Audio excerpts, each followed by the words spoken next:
Steve, thanks for the nice introduction, and Mayor Dean, I'm very flattered by your presence. So thank you for coming out and doing this.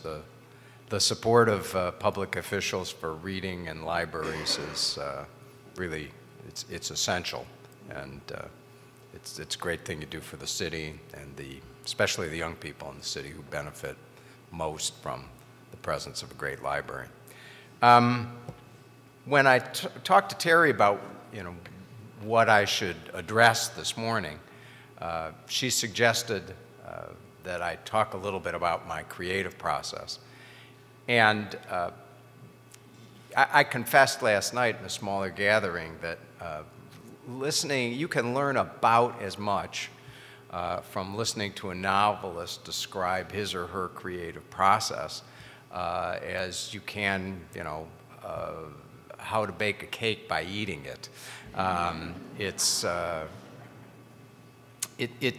not revealing only because it's so idiosyncratic. And I have many novelist friends. We all do it a different way. And I have friends who can't put a word on paper till they have the entire book outlined. And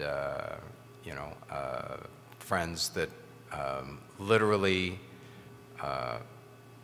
have to write the first chapter complete before they can start the second chapter and go all the way through the book that way, and don't really go back and change more than 10 words once they've done that. Sue Grafton writes that way. I will get to sort of, I'll use presumed innocent as a case in point, just so you can understand where the elements of it came from. And I will tell you, sort of how I came to write the book and the way I went about it ultimately. But it's probably helpful to start with biographical details. I grew up in Chicago. I was fortunate to have a mother who loved to read and who regularly took me to the Rogers Park branch of the Chicago Public Library, where I went every week and was allowed to borrow 5 books. And when I'd read them, then we brought them back and I took out 5 more. And when I was about 11, I borrowed The Count of Monte Cristo from the library. My mom had a master's in French, so she was always pushing me toward French literature anyway. And I was a malingerer. I didn't like going to school. I can't even today tell you exactly why, but I loved to stay home, and so I always claimed that my throat was sore and I had bad tonsils, so there was something to it. My mom would put up with this as long as I was doing something productive like reading. So I started reading The Count of Monte Cristo under those circumstances and found myself totally captivated by it. And somehow in the process of reading the book, I developed the thought that, well, if it's this exciting to read a book, then it must be even more exciting to write one and feel the story kind of come to life inside of you. And to some extent, it's the same fascination with creative process that Terry was talking about.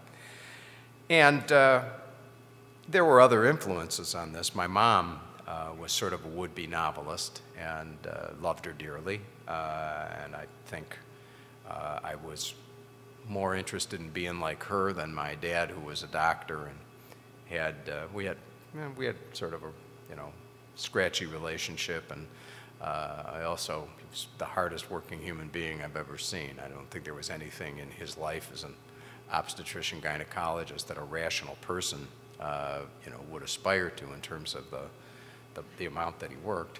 So anyway, I decided I wanted to be a novelist, and that was my ambition. And I went through high school saying I'm going to be a novelist. I arrived in 1966 at Amherst College in Massachusetts. And it will probably tell you something about the kind of 17-year-old that I was, that when I got to Amherst, I was absolutely stunned to find that there were no classes in creative writing. And you would say, well, gee, how did you pick the college without even looking at what the class offerings were? And as I said, it's a sign of what kind of 17-year-old I was. I'd stood on the War Memorial at Amherst, which is a glorious view of the Pelham Hills, and I decided this is where I want to go to college on that basis. And you know, it was as good as any other reason that a 17-year-old has for deciding where she or he is going to go to school. But that left me kind of stuck because somebody on the Amherst faculty was quick to explain to me that creative writing was sort of the intellectual equivalent of basket weaving, and that besides, you can't teach anybody to be a poet or a novelist anyway, so you know, we're not going to teach that. Something, by the way, that in my own life, when I became a teacher of creative writing, which I've been episodically, I came to disagree with violently. And I actually see a lot of point in creative writing classes. Maybe we can talk about that later if anybody's curious. So that left me sort of with the traditional refuge of would-be writers everywhere, namely taking English classes. And at that time in 1966, the chairman of the English department at Amherst was a man named Theodore Baird.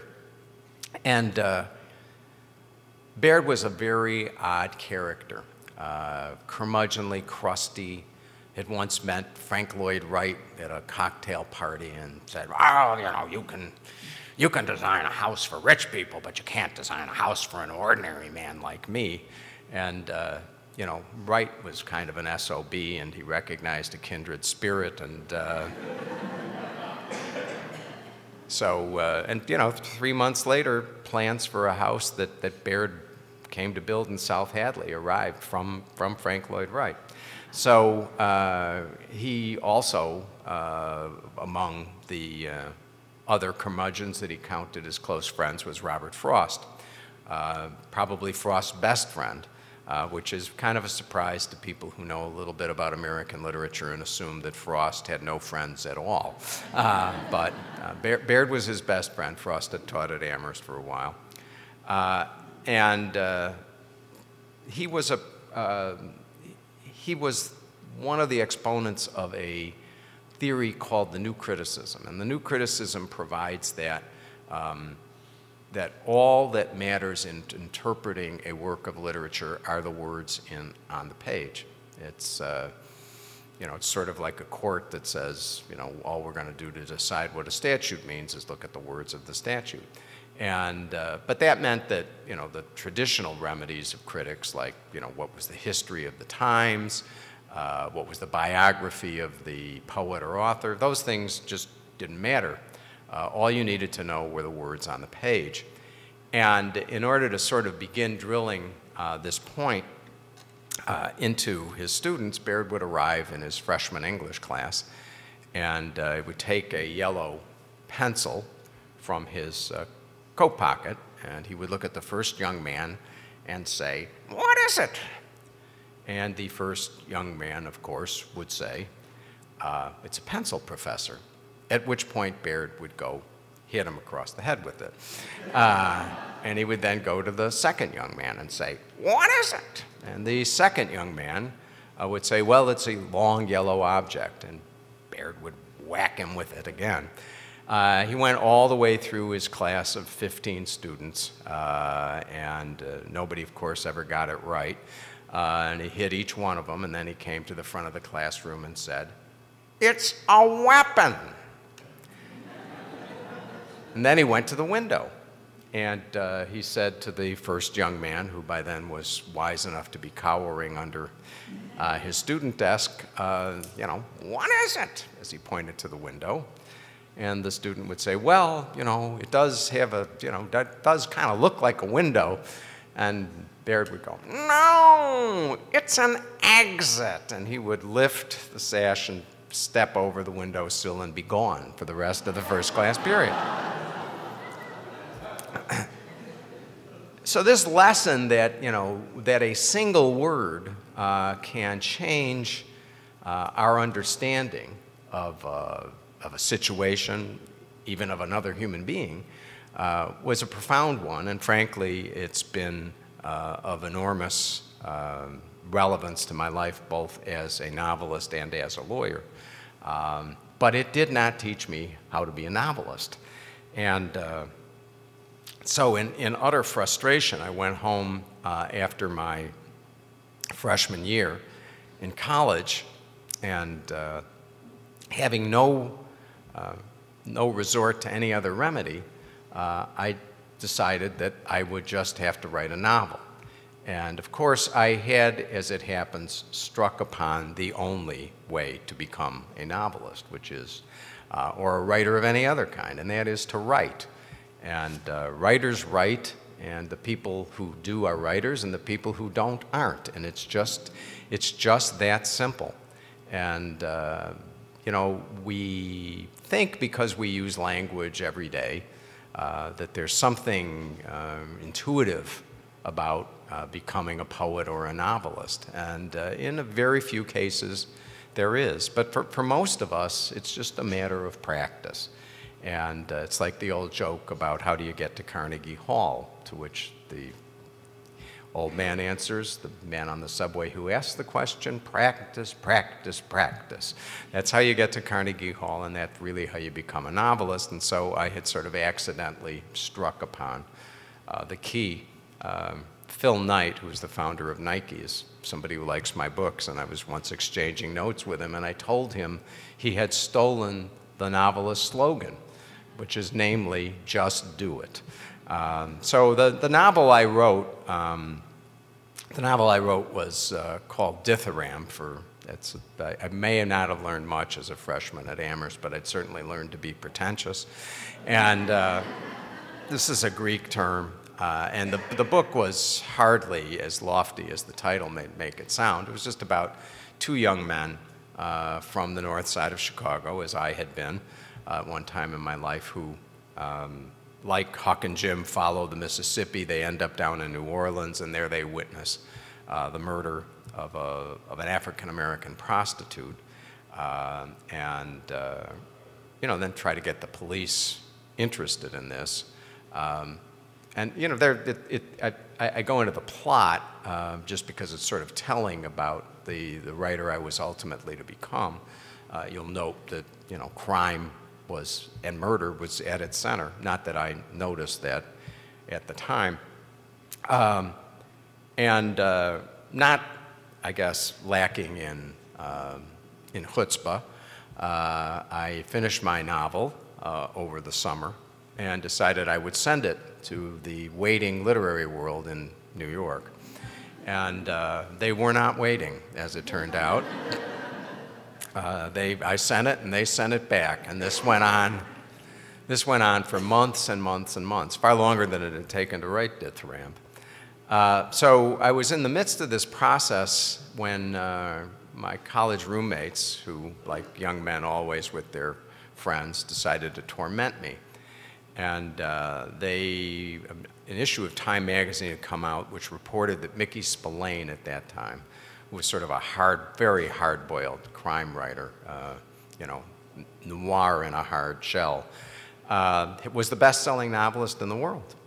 And I, of course, answered them by saying, oh, that stuff is junk. I could write a book like that in 3 weeks. And I don't think I'd actually read Mickey Spillane when I said that, by the way. I just was sort of, it's what I'd learned from listening to my mom. So, and my roommates were sort of sitting back and looking at me, and they were like, really? What book would you write in 3 weeks? Well, I thought it was junk, but it turned out I had a good idea, I thought, for a junky novel. And that was to write about John Henry Steele, the Protector. As you probably can at least suspect from the plot of Dithyramb, I was, beginning in my high school years, very active in the civil rights movement. And I realized that what the U.S. needed was a black superhero to promote a more positive image of African American males. And I actually, through the long distance of time, will tip my hat at myself for recognizing that, even though I didn't put it into practice very well. But John Henry Steele was exactly what the title said. He was a protector. He was kind of a private Secret Service who protected people and then every 20 pages had sex with somebody else. And so, in describing this plot to my three young male roommates, they thought it sounded pretty good, especially the latter portion that I described. And they said, well, they would go to class for me for 3 weeks, since I said that's all it would take to write this trashy book. They would go to class for 3 weeks, they would take notes, they'd outline my papers, and I would sit and write John Henry Steele, the Protector. They would then pay at the end to have it professionally typed, and we would send it to New York, reap great riches, which we would then split 4 ways. Since one of my roommates ultimately went on to become the chairman and chief investor in Northwest Airlines, and the other two became corporate lawyers. I realize in looking backwards that I was probably the first historical victim of an LBO.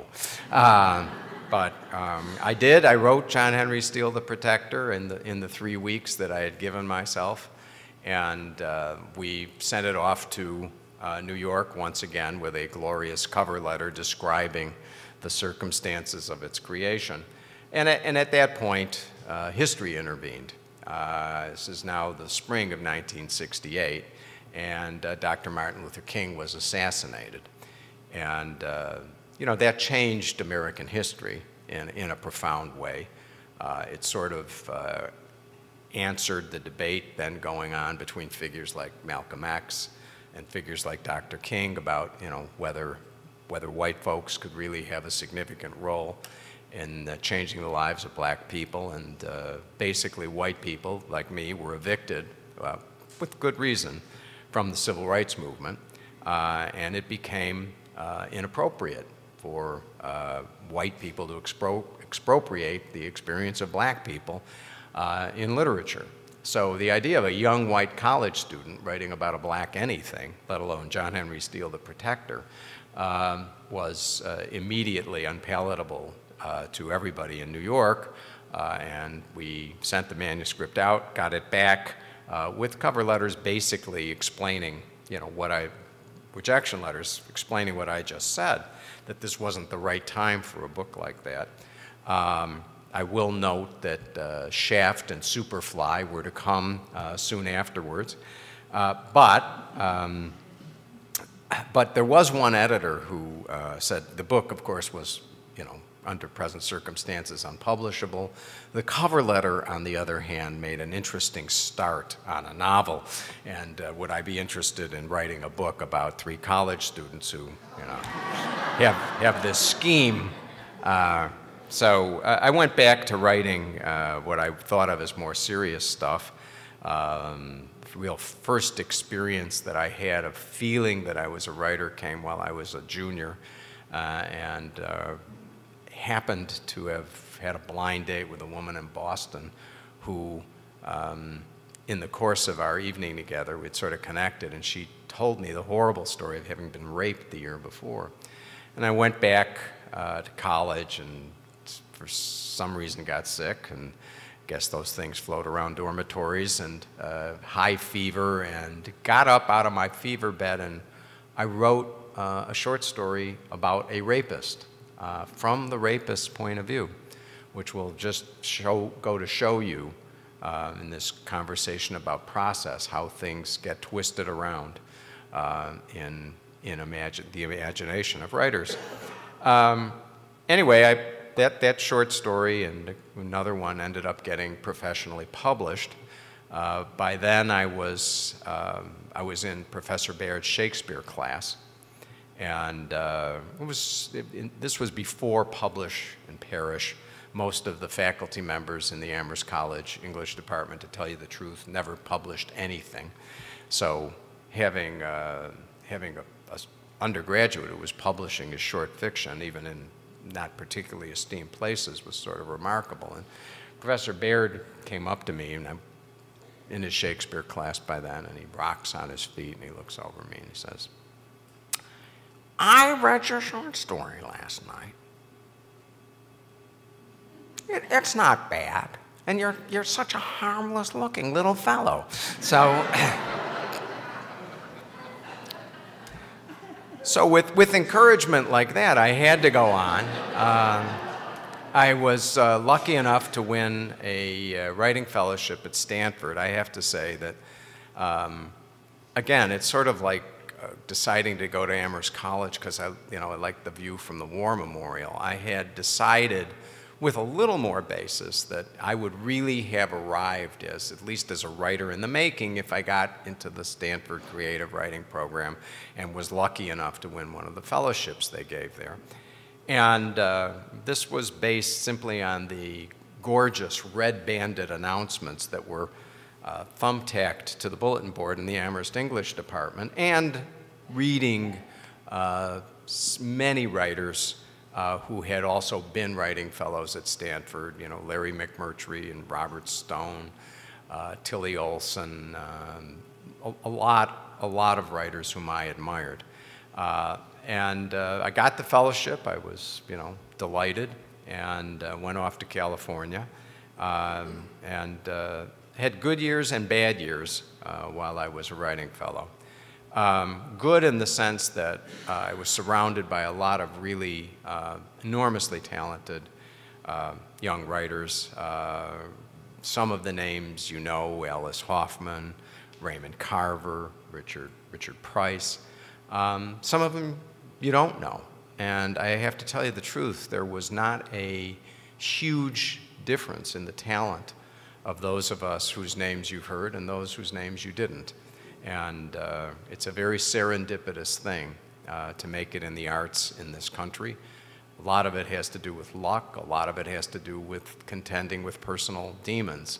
In that era, many of those young people drank away or drugged away their talent and just never really got over themselves. But it was good to be surrounded by young people who had the same daring to call themselves would-be novelists. But again, given what I've just said, it was sort of a tough environment in the sense that there were no rules, and I had a hard time figuring out who I was. I was, newly married, much too young, as it turned out, it was just, California was a very strange place in those years. The world really was falling apart. There was gunfire across the quad at Stanford as the revolutionary groups, fought with the Stanford administration. I got a novel out of that eventually, too. But, but I was writing, and what I was writing was a novel about a rent strike on the north side of Chicago. Again, political activism was sort of underneath it. This one was about a draft dodger who came back to the United States feeling very, very defeated and gets involved in this rent strike and sort of finds himself spiritually renewed. And in the course of, figuring out how would you have a rent strike, I had discovered something called the implied warranty of habitability. And the implied warranty of habitability was a legal doctrine that was just beginning to be recognized in the United States. For centuries, the common law, which is what governs in the US and the UK, had provided that when you rent an apartment, you are just simply renting the right to occupy the airspace over the land below. And instead, American courts had begun to say, well, that's ridiculous. When somebody rents an apartment, he or she's got the right to live in some place that's actually fit to dwell in, the unimplied warranty of habitability. So, you know, I thought this was fascinating. And the 23 publishers who read that novel called The Way Things Are did not think it was fascinating. And they proceeded to send it back routinely to the literary agent who was then representing me. So I was at a crossroads in my life. I was clearly not about to make it as a novelist, maybe never. I was teaching creative writing by then at Stanford, but I was wise enough to take my own measure honestly, which is that, you know, I didn't think I was ever going to be a great English professor.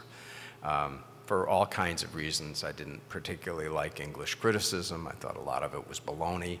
And I probably was too selfish to take the pleasure that I should have from the progress of my own students. What really stuck with me was instead the implied warranty of habitability. And my native interest in this legal doctrine, I looked around, I realized aside from the many young writers who became my friends then and have remained, in many cases, my friends the rest of my life, I was also making a lot of friends who were lawyers. And all of my college roommates had pretty much marched off in phalanx and gone to law school. I thought what they were doing was pretty interesting, and so I came to that, you know, astonishing moment of looking myself in the mirror and saying, do I actually want to be a lawyer?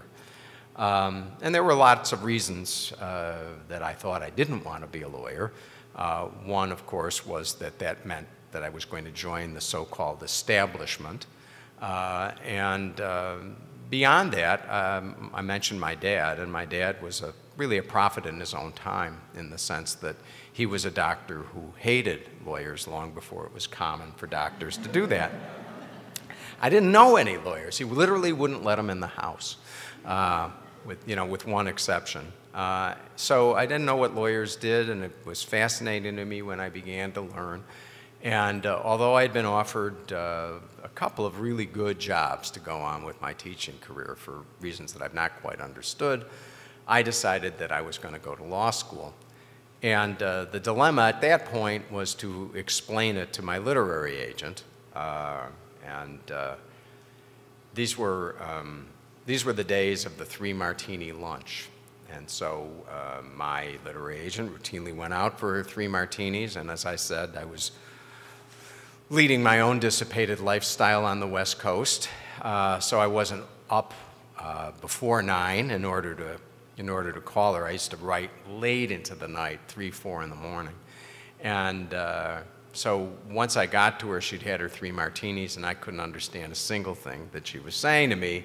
So I decided the best idea was to break this news to her gently by writing this letter to her. And I, again, really recall, and always will, sitting at this typewriter, and I vowed, in this letter that I was going to go on as a writer, but it sounded really lame to me. So right in the middle of the letter I said, and by the way, I have a great idea for a nonfiction book. I haven't been able to find anything which actually talks about what the daily life of a law student is like. And I had no intention of writing that book. In fact, if you read this letter carefully, you will see that I was actually proposing that if Elizabeth, the agent, happened to know a writer of nonfiction, because I, after all, was an artiste, I was a novelist, she knew a writer of nonfiction who was going to law school would be a great idea for them, and this was supposed to be kind of a sop to her. And as I said, the communication was garbled between the two of us, and she didn't realize I wasn't proposing to write this book. She went out to lunch with a man named Ned Chase, a great editor in New York, but as I've mentioned earlier last night, Ned will always be best remembered as the father of Chevy Chase, and really is purely genetic. Chevy is every bit as goofy as his father was. Talented in the same way and brilliant, but also, you know, wacky. And so Ned and Elizabeth have lunch, and they have their 3 martinis. It starts to rain in New York. And the rain brought a bottle of wine. It kept raining, a second bottle of wine. And about 5 p.m., as I get the story, as the 2 of them are just out of their mind, Ned says there's not a good idea for a book anywhere in New York, and Elizabeth remembers she's got my letter in her purse, and she shows it to Ned, and they're, you know, in this inebriated state. They both think this sounds great. He reaches into his briefcase, fills out the form on a contract, and that's what arrives in the mail. A contract for a book I had never actually proposed to write. And, you know, you've heard enough of my story to know I could have wallpapered my apartment in rejection slips. So there was no way I could decline this basically unasked opportunity. And I went off to law school at Harvard, and with a contract in my pocket to write a book about myself and my classmates. As I like to say, I was going to make new friends and write about them. And that is exactly what I did. I kept a diary my first year in law school. In the summer afterwards, in 14 weeks, I wrote the book that's now called 1L. And it was cathartic for me to be able to write as I was going through the pressure cooker of law school. For me, it was a far more exaggerated version of what I think all law students experience. I think going to law school is a sort of identity test and an identity changer. In my case, though, I had this academic career. I felt I'd failed as a novelist, and the stakes, for whatever reason, seemed a lot higher to me. And, but, you know, being keenly neurotic, it turns out, can, you know, make good reading. And that, you know, that's what 1L was, a sort of, you know, diary of an unabashed neurotic.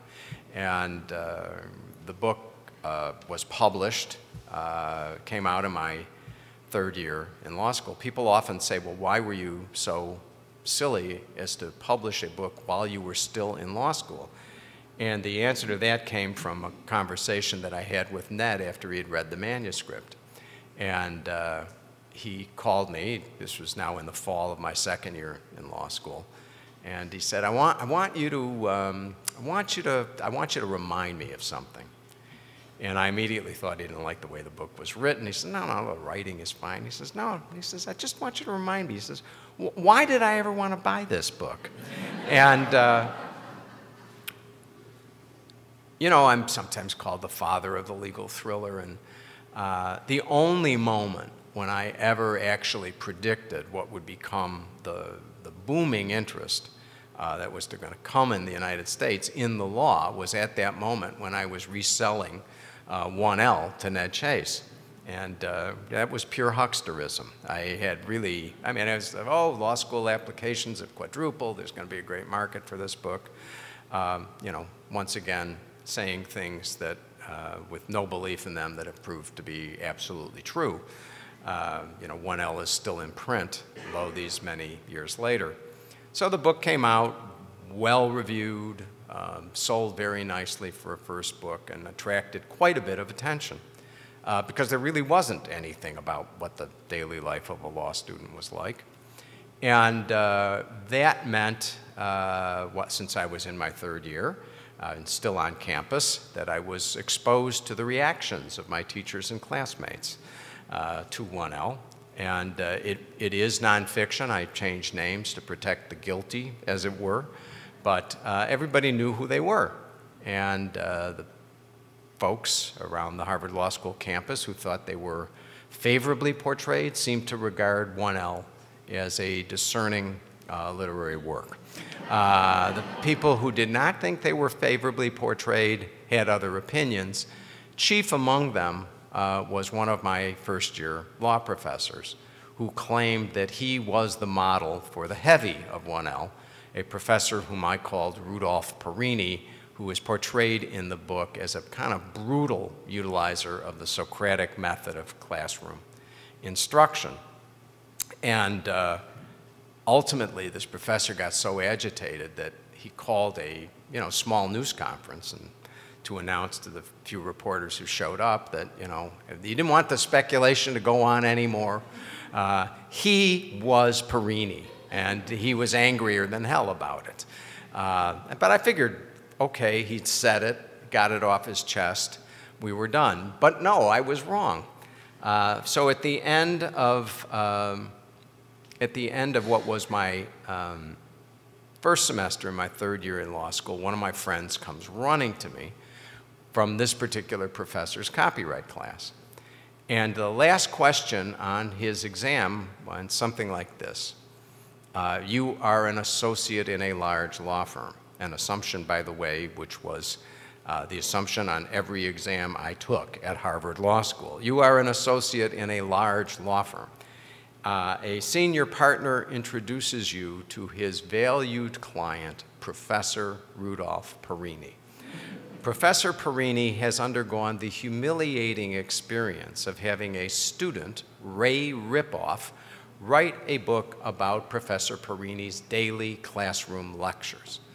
Please list all theories under which Professor Perini can sue Ray Ripoff. So at that moment, I realized I better get myself off of the law school campus, and I took a job as an intern in the Boston District Attorney's office. And this is where presumed innocence starts to happen.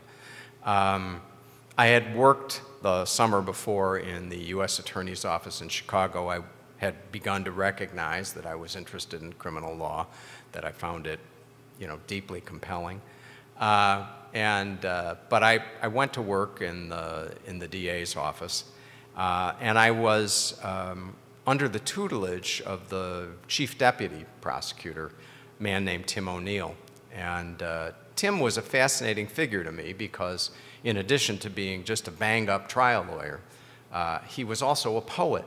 He was Irish immigrant, and I guess that was maybe in his blood, but he would go to a bar in Cambridge called the Plough and the Stars and read his poetry from time to time. And the idea of a prosecutor poet was deeply striking to me. So was the political circumstance in Boston at that time when one of the sitting DA's assistants, a young man named Newman Flanagan, was beginning to make a name for himself by prosecuting an obstetrician named Kenneth Edelin. And I was, of course, always sensitive to the plights of OBGYNs, my father being one.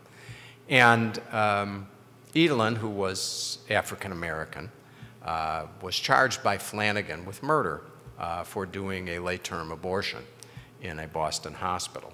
And was absolutely not a case, but that didn't matter to Newman Flanagan. And so he, Boston was a very racially tense city at that time, and Flanagan turned himself into a household name and then turned around, ran against his boss and beat him to become the district attorney.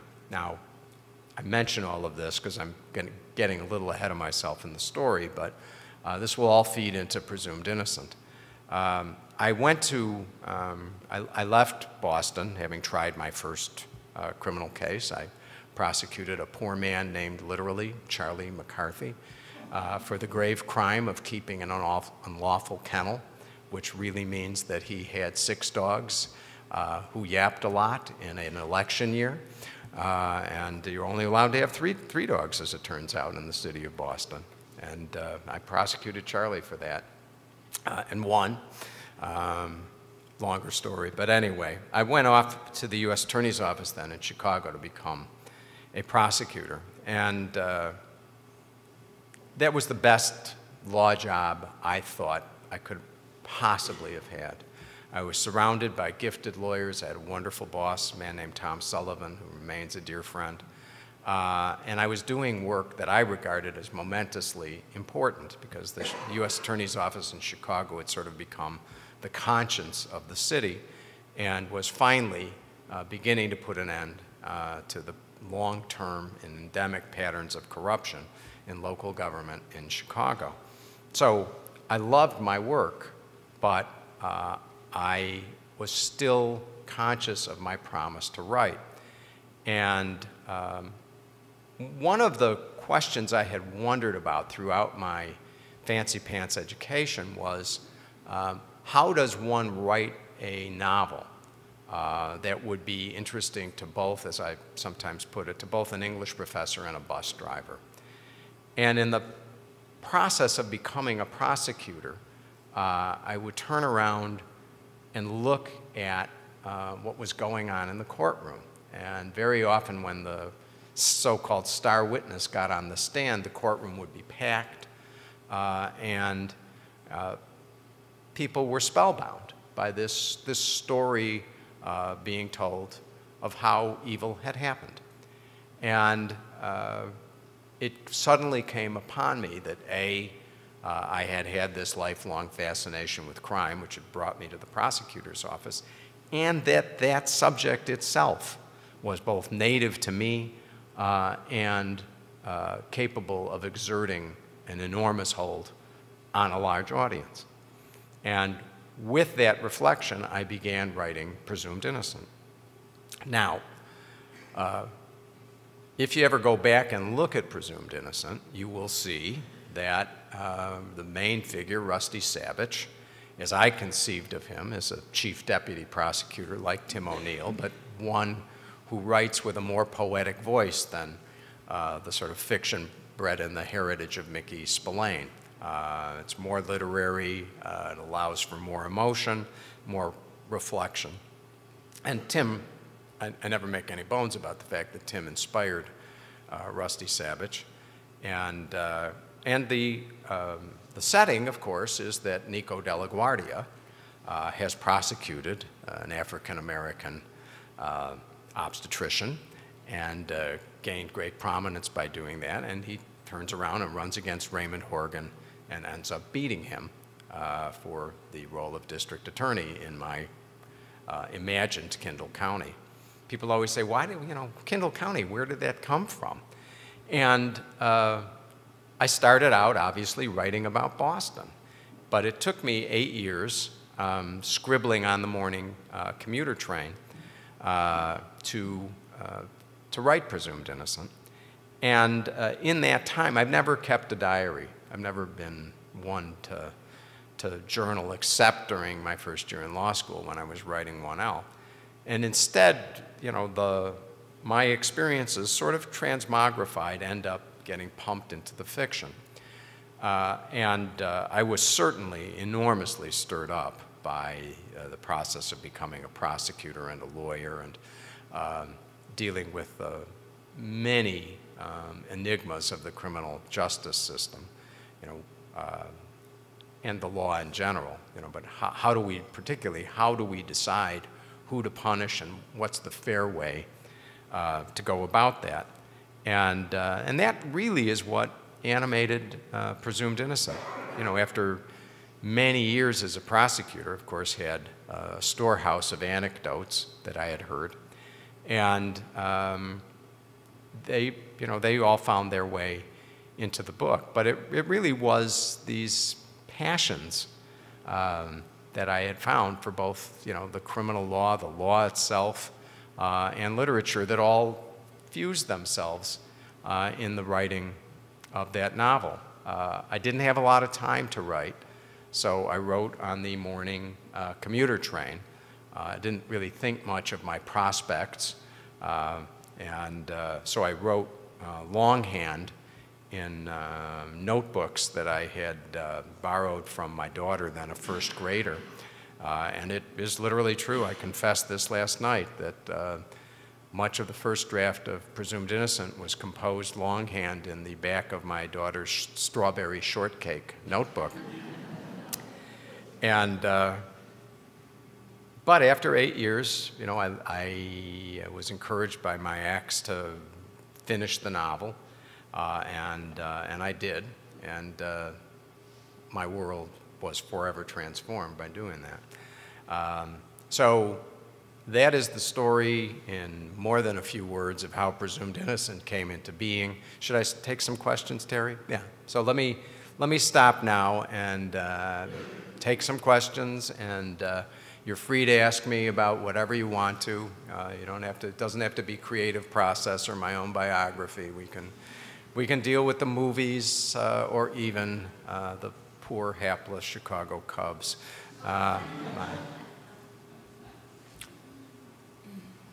Yes. Say it again, please. Oh, right. I started to say that. Right. The question is, what was the derivation of Kendall County? I began to tell that story and stopped. As I said, I thought I was writing about Boston. But because of this habit of putting my present life into my fiction, the city that I thought was Boston began to look more and more like Chicago. And because of my experience with Perini, I was loath to call the city Chicago because I didn't want to get too close to my current environment. And yet it was Chicago, a little bit smaller, Chicago more the size of Boston. And so I realized it wasn't any place in the United States, but it was like a lot of places in the United States. So I decided to call it Kendall County. And that, again, there's a Kendall County, not all that far from Chicago. I wasn't thinking about it.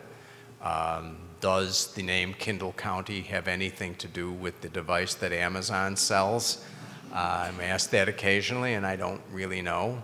I do know that the person who's the head of that program came from Chicago, but that's all I can tell you on that score. But all of my books have had some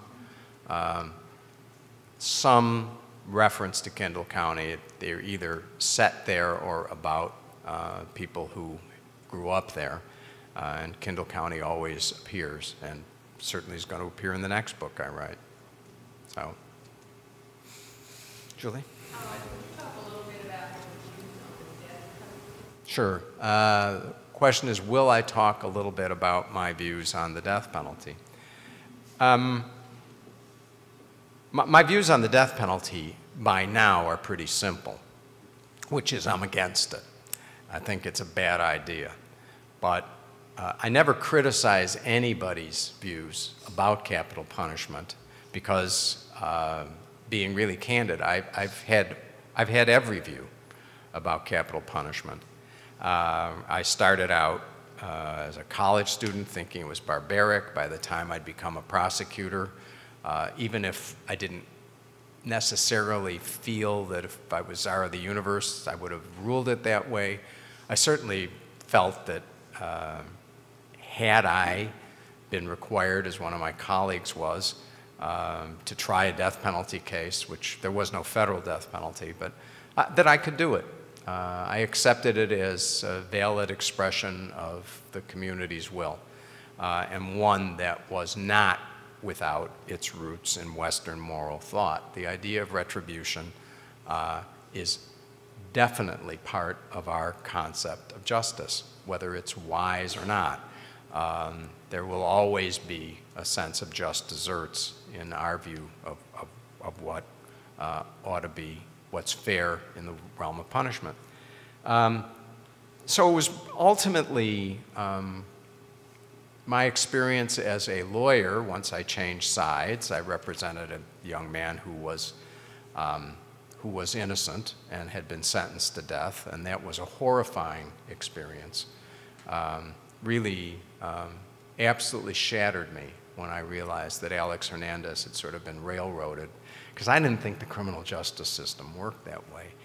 And yet the misbehavior by the prosecutors in Alex's case was so extreme that I was reluctant to believe that there were anywhere near as many innocent people on America's death rows as has proven to be the case. Today, there have been over 130 people in the United States sentenced to death and then legally absolved of the crimes which sent them to prison. And the reality in this country is many people favor the death penalty because they think it lends a sense of moral proportion to behavior that is utterly unspeakable. And I don't dispute the moral point of view, but you cannot find many folks who think that it will restore moral order to send an innocent person to death. And that is a real risk in our jurisprudence because there is what I refer to as the paradox of capital punishment. The graver the crime, the more horrifying it is, the more likely it is to upset us and make us incapable of reasoning about it. Prosecutors, especially those who have been publicly elected, and police, because they feel it's their responsibility to protect a community and by definition have failed when something horrible happens, feel an enormous propulsion to get somebody and lock them up. And there's an incredible rush to judgment. Those impulses affect often judges and jurors. Alex Hernandez, utterly innocent of the horrible murder of a 10-year-old girl for which he was convicted again after his case was once reversed on appeal by a jury. And when I argued that case on appeal, the only question the appellate court had was how in the world could a rational jury have brought in this verdict? There was no evidence against Alex. So the paradox of capital punishment was one of its great deficiencies, but hardly the only one. And we will never, ever administer the death penalty in an even-handed and dispassionate way. And that is because factors that we do not want to be factors will always influence it, especially social status. If I describe to you two murders, one is of both committed by the same perpetrator. One is of a school principal, mother of three, important figure in her local church, who is abducted and suffers a horrible death at the hands of this person. That's one murder. And the other is of a crack-addicted prostitute, also abducted and suffers an equally horrible death. Which one of those two cases do you think is more likely to result in a death verdict from a jury? I haven't mentioned race at all in that example. But as long as we live in a society where power and income and status is unequally divided, and I'm one of those people, because I was involved in the civil rights movement, who will tell you we have made enormous progress for which we ought to be deeply proud. But it is not the case that we are anywhere near the end of the line in making this a more equal society. And so those inequalities are going to get replicated in our death penalty system, even though nobody wants it to be the case. The race of the victim is still the controlling factor in who gets sentenced to death in this country. You are 3 times more likely to be sentenced to death for killing a white person than for killing an African American. Again, that's not because anybody's setting out to discriminate. It's just because of the way the society is organized. And I could go on. Cost, of course, is yet one more factor. But all of this came to me while I was sitting on a commission that our governor in Illinois had appointed to study capital punishment. And, I just realized this system is never going to work. We are tying ourselves in knots as a society, debating something that's just never going to work. And there are ways to give the public the protection it deserves, including, in extreme cases, supermax confinement, that, in my view, obviate the death penalty. Now, you know, I get attacked from the left when I say that, because some people think supermax confinement ought to be unconstitutional. Not as I see it. There are some people who are, you know, monsters among us and need that treatment. But because that option exists, we do not, in my view, need capital punishment. That view has come to hold sway in Illinois, and the death penalty was abolished there 3 years ago. Our governor who signed that bill ran for re-election. He lost, but the death penalty was not mentioned once in that campaign. So, one more question, Terry says. Yes, sir. Thank you for being here. I've really enjoyed your remarks. My question is, as an author, and you have one of your books made into a movie, Mm-hmm. what control do you have as an author over that movie? Because I don't think I've ever seen a movie that I've enjoyed as much as the book. Thank you. Personally, I appreciate that observation, which is that the questioner says he's never seen a movie that he's enjoyed as much as the book, and what control do I, as an author, have over that process when, as I've done many times, I sell, you know, my book to be filmed? The answer is none. You know, I tell every author who says to me, you know, how do I get control over the movie? I tell them, don't endorse the check. You want to control it? Don't take the money. But once you're willing to take the money, the people in Hollywood are going to have to do what they will in order to repay their investment. Presumed Innocent, which came out in 1990, cost, by the time it was released, $52 million to make.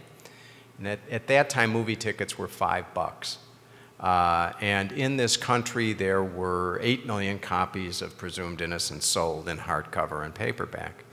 So if every person who had bought a copy of Presumed Innocent went to the theater and bought a ticket, Warner Brothers would have lost only $12 million.